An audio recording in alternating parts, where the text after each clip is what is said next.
And it's really now my great honor to introduce my colleague, my friend, Rabbi Kenigsberg. And Rabbi Kenigsberg, originally from Johannesburg. He made Aliyah after high school and studied at Yeshivat HaKotel, later receiving smicha and completing advanced rabbinic training at Eretz Chemda alongside degrees from Lifshitz College and Berel University. He and his wife Sarah served as Mizrahi UK Shlichim in London, where he was a rabbi of Magen Avot and Rav Shaliach for Bnei Akiva UK. Since 2022, he has been the rabbi of Bet Knesset Anasi in Rehavia, Jerusalem, where he teaches rights and leads the community with a focus on intersection of halacha and contemporary life. So it's with really great honor, v'zchut, Rabbi Kenigsberg, b'vakasha.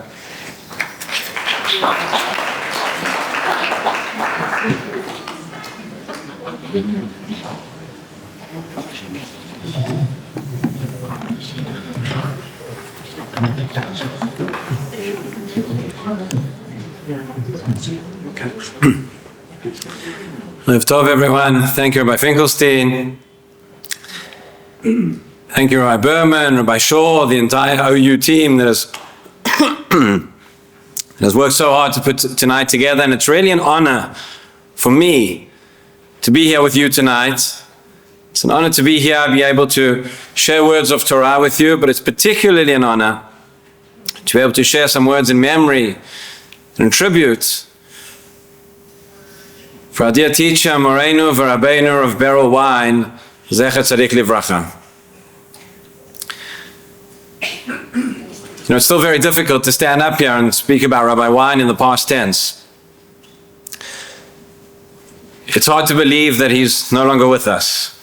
And I count myself very fortunate, having had the opportunity these past 3 years to be able to be together with him in Bet Knesset Anasi, to form a connection, to foster a personal connection with the Gadol OUisrael. Many of you knew Rabbi Wein, learned from him. Many of you sat in his Shabbat Shuvah Drashot. What an experience it was to sit in a Shabbat Shuvah Drasha, Shabbat HaGadol of Rabbi Wein.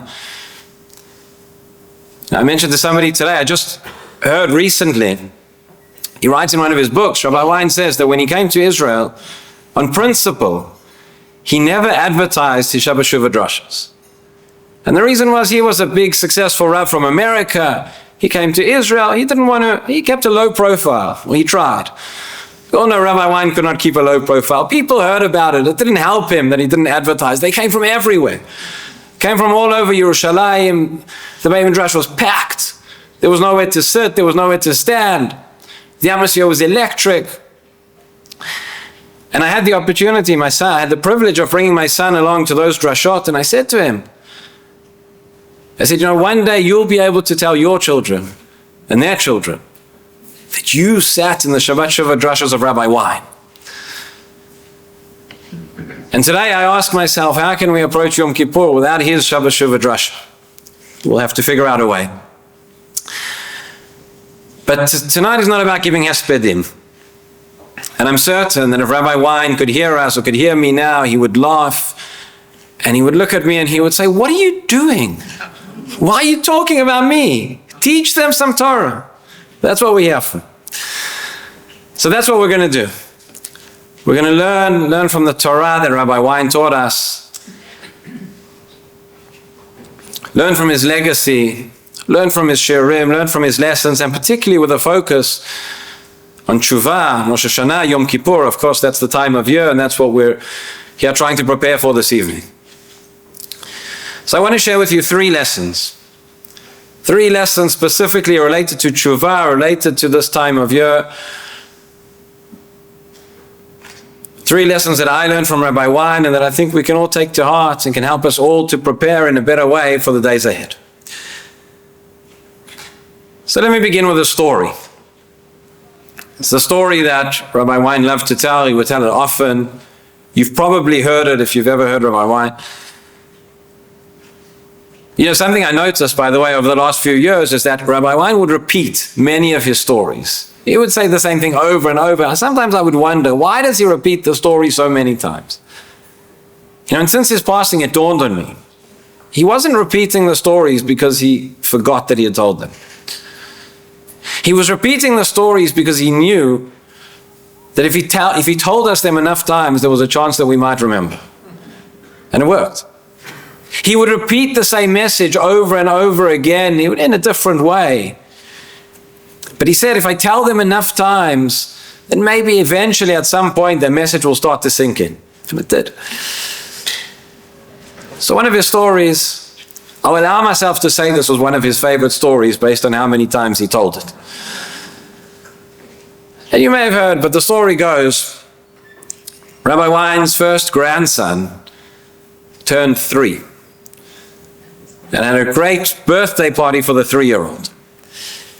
And Rabbi Wein was tasked with a very, very important job for that party of finding a present, a suitable present for a 3-year-old. And Rabbi Wein he says this was not any ordinary 3-year-old.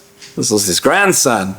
He was intelligent, he was obnoxious, he was precocious, he was special. He wasn't like any other 3-year-old. It's a big job to find a birthday present for a 3-year-old. What do you do?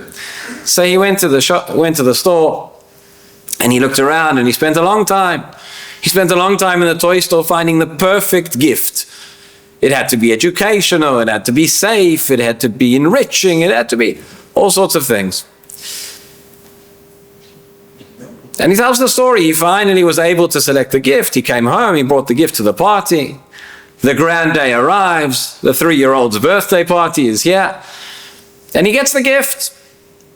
And lo and behold, he opens the gift, he opens the box, he pulls out not just any toy, but really. I never asked Rabbi Wein what the gift was, I always wondered.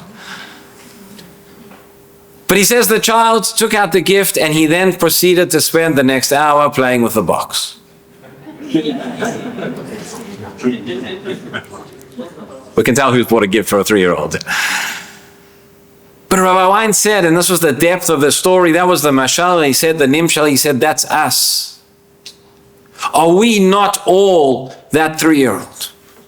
Are we not all playing with the box? How often do we forget the essence? Do we forget the meaning? Do we forget about what really counts? What really matters in our lives? What really matters in the Jewish people? And there is so much time, and there is so much energy, and there is so much money, and so many resources, and so much invested on things that really don't matter, on things that really aren't important, and the essence, the gift, the toy that's inside, we forget about. And we play with a box. And he would bemoan this fact about Jewish life, he would bemoan this fact about the Jewish world. And I think that this story, again, he told it many times, and there are many different aspects and many different things we can learn from it. But particularly now, we find ourselves a few days from Rosh Hashanah.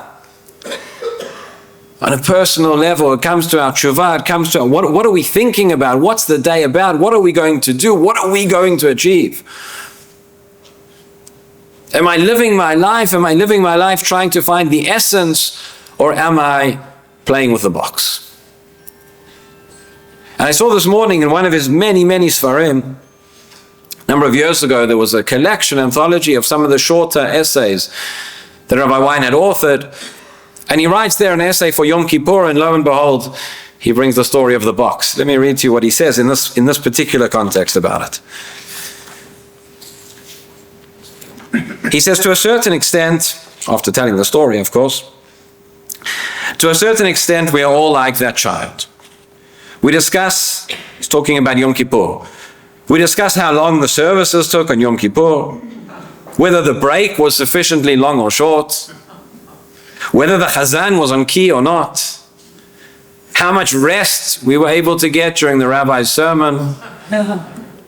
But none of these are the present itself. None of these are Yom Kippur. These are only the box and the wrappings that come with it. Yom Kippur should provide us with the ability to maintain a conversation with heaven, and it should not be easily squandered or neglected. This unique and holy day has the power to erase past sins, mistakes, transgressions, But it can do so only if we wish that those past errors truly be expunged and we're prepared to remove them from our persona and attitude.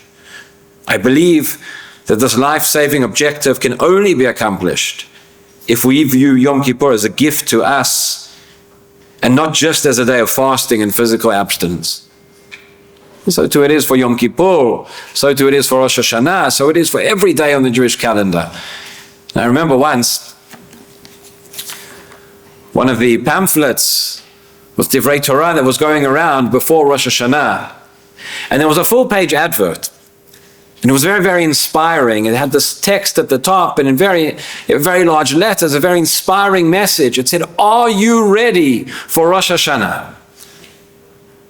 It's a good question, right? And underneath, it had a list of all the local kosher bakeries. That, my friends, is playing with the box. It's important. You should have, and I don't just mean you should bake the dessert yourself. You can go to the bakery if that will make your preparation easier. That's fine. We should have good food and we should have good meals, and all these things are very, very important. That's part of Rosh Hashanah. But there's something deeper. Who are we? What are our goals for the coming year? Who are we going to become? Forget about the noise. Rabbi Wein always taught us to forget about the noise. He lived in Rechavia. There was a lot of noise outside his windows. He taught us to zoom out. He taught us to see the bigger picture. And he taught us to look at ourselves and ask ourselves, particularly at this time of year, what is the bigger picture in our lives? Let me share one more story related to this point before we move on to the second. But yesterday I was walking through downtown Jerusalem, walking down Rehov King George. And if you've been there recently, you know what chaos and pandemonium are. And it's like that throughout the city, and there's the traffic, the noise, everything, it's chaos. Most of us walk through, we see Rehov King George, and we see chaos. You already know what I'm going to say. That's not what Rabbi Wein said. Before I get to Rabbi Wein, I'm reminded of Rav Charlap, when he was the Rav in Sharei Chesed. So towards the end of his life, when he was already quite ill and he was bedridden, and he was at home in his bed, and there was construction taking place outside his window. And his family members, out of concern, out of respect for the elderly Rav, they went to the construction workers and they asked them to stop. They said, at least during such and such a time of the day, this is when the Rav is resting, please can you put away the drills and whatnot. And when Rav Charlap noticed that he couldn't hear the noise outside the window anymore, he asked what had happened. And they told him, they said, we asked so that the Rav can get some rest, can get some sleep. We asked there not to be noise. And Rav Charlap said, all my life I've had the privilege of seeing the rebuilding of Yerushalayim. And now that I can't leave my bed and I can't see it anymore, at least let me hear it. And that was how Rabbi Wein viewed it. Like I said, we all walk into the street and we see chaos. And he saw the fulfillment of prophecies. He saw Yerushalayim b'vinyana. I remember at his 90th birthday celebration last year, he gave an address. He spoke about the different stages, the different snapshots in his life, and the last one being Yerushalayim. And I still remember his words. He said, I had the privilege to be a Rav in Yerushalayim. The Vilna Gaon couldn't dream of that. The Chafetz Chaim couldn't. And me? So that is lesson number one. Zoom out. See the bigger picture. Ignore the noise on the macro level, on the micro level in our own lives. Ignore the noise. Stop playing with the box. Take out the toy. Lesson number two. Lesson number two, and this is something which we'll call Ilu Haya Yodeh. If only they would have known. If only we had known. If the first lesson relates to zooming out, so this lesson relates to zooming in. And this is something Rabbi Wein spoke about often as well. I heard him say many times. And he says, to talk about Rabbi Wein and to talk about what we learn from him, it's impossible to put it better in my words. So I went to his writings, I went to his books. Why do you want to hear what I have to say when you can hear what Rabbi Wein has to say? And one of his many, many books, there's a book called The Legacy, which he published together with Rabbi Warren Goldstein, Chief Rabbi of South Africa. It's a remarkable work. It's a book that talks about, the subtitle is Teachings for Life from the Great Lithuanian Rabbis. It's a book that attempts to reconstruct a world that was and is no more. The world, the great Torah giants, the Musa movement, the great values and ideals of that lost generation. It's a world that we never saw, but we did see it. Because we had a bridge to it. We saw it through Rabbi Wein. And we felt that we were there as well. So in this book, they write about many things. There's a chapter called Mission and Destiny. And in that chapter, there's a section called History in Small Events, small, quote unquote. And they quote here the Midrash that says as follows. The Midrash takes the actions of 3 individuals in the Tanakh. Of Reuven son of Yaakov, of Aaron HaKohen, and of Boaz from Megillat Ruth. And all 3 of these, the Midrash says, all these individuals did seemingly small actions, but they were small actions that carried cosmic consequences. And the Midrash says like this, had Reuven known that HaKadosh Baruch Hu, that the Holy One, blessed be He, was writing about him, that as it says in the Torah, Reuven heard and saved him, saved Yosef from the pit, from the brothers, he would have carried him on his shoulders. Had he known that was being written, he would have carried him on his shoulders. Had Aaron known that it was written about him, behold, Aaron is coming towards you, when he comes out to greet Moshe Rabbeinu, when he's coming to lead his younger brother, coming to take leadership of the Jewish people. So had Aaron known it was written about him, he would have gone out with cymbals and tambourines. Had Boaz known that it was written about him, and he handed her Ruth parched grain, had he known that was being written in the Tanakh for all generations, he would have fed her fattened cows, would have given her steak. And what is this Midrash telling us? Is it teaching us that all these people just didn't realize how famous they were? Is it teaching us that they wanted extra honor and glory for themselves? Of course, that's not what it's saying. So Rabbi Wein and Rabbi Goldstein quote here of Elia Meir Bloch, great Rosh Hashiva, who says that it's often the smallest things that gain eternal and historic significance. The point is, these individuals didn't realize, they thought they were just doing something small. They didn't realize that that small act was being written in the Tanakh, was shaping the course of our mission and our destiny, was shaping the course of Jewish history forever. And the Midrash continues. It says, nowadays, where are things written? Nowadays, there is a great heavenly Sefer Torah, and the things that we do are written in that Sefer. Obviously, not everything, but the actions that we think are small,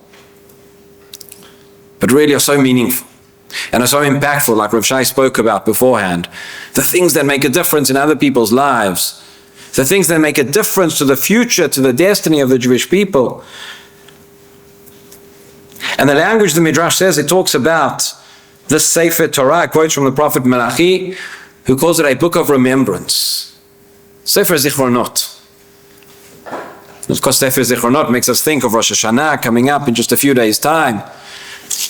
We have those 3 very, very special brachot of Musaf, Malchiot, Zichronot, and Shofrot, and yet too, Rabbi Wein had a very unique understanding of what Zichronot are all about. I'll read to you from his commentary. He says, I believe one of the possible interpretations as to what Zichronot means is that on the day of judgment, our memories are also judged. Namely, we're judged not just for our actions, not just for our words, for our memories, for our thoughts as well. Heaven is concerned as to what we do remember and what we have chosen to forget. What is in the forefront of our conscious mind and what we have sublimated. The sounds of the shofar bring forth all of our memories. Everything that lies within the computer of our brain for examination before the heavenly tribunal of judgment. As such, we are judged not only by what we actually remember, but by what we have somewhat willingly chosen not to remember. And this is what makes the judgment of heaven so exact and exquisite. It is beyond our powers of rational understanding and human knowledge. In other words, what are the actions and what are the things, the small things and the big things that we think about, that we think are important, that we have chosen to remember or not to remember? That is what Zichronot is about. It's about who we are. I heard him say this, I think he repeated it every year over the last 3 years. Every time we got to Elul, Tishrei, Rosh Hashanah time, he spoke about tshuva of the mind, tshuva of the attitudes. Let's say not just tremendous chiddush, but it's not just about what we do and it's not just about what we say, but it's about what we think and how we think. How do we relate to the Jewish people? How do we relate to the state of Israel, to what is going on here? Rabbi Wein once said in a sermon, he said, I've never been a card-carrying Zionist. It's political affiliation. He didn't have political affiliation. But he said, you have to open your eyes and you have to be grateful. You have to recognize what HaKadosh Baruch Hu has given us. You have to see his hand in history in the events that are taking place. So it's again about zooming out and it's again about realizing what is happening. Something else that I saw this morning, in one of those essays, Rabbi Wein talks about sermons. And he wrote there something very interesting. He says he knows other rabbis would disagree with this, but he says, what does he talk about in a sermon? He says, I don't speak about current events, politics, diplomacy, or other relevant topics. I don't feel that people come to synagogue to hear my opinions about Iran, about the Prime Minister of Israel, or the President of the United States. They come to the synagogue for inspiration, for strength and faith. I try to speak about timeless ideas represented by Jewish values and Torah, and I try to convey a broad historical perspective in which we can see ourselves as part of the great drama of Jewish life. There is nothing as obsolete as being current, timely, and relevant. Now, I can tell you that having sat alongside Rabbi Wein week after week on the Shabbat, he spoke about current events. He always spoke about current events. But he never spoke about politics. He never spoke about the noise.